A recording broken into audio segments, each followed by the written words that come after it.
महंतांना बोलावलं आणि अकबराने यांना सांगितलं की हजला मुस्लिम जसे एकत्र येतात तसं हिंदूंना एकत्र आणण्यासाठी तुम्ही काहीतरी करा.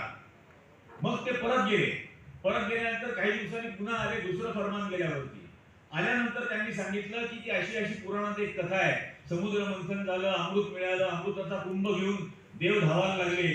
मग ते 4 थेंब हरिद्वारला, उज्जैनला, अलाहाबादला आणि नाशिकला पडले आणि मग त्या थेंबांच्या ठिकाणी आपण कुंभमेळा आयोजित करू. मग त्यांनी सांगितलं करा. मग त्यांनी हे म्हणाले महंत की खर्च कसा भागवायचा.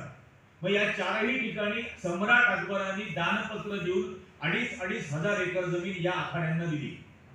आजही त्र्यंबकेश्वरच्या आखाड्यांमध्ये असलेल्या जमिनींची दानपत्र ही अकबराने दिलेली दानपत्र आहेत.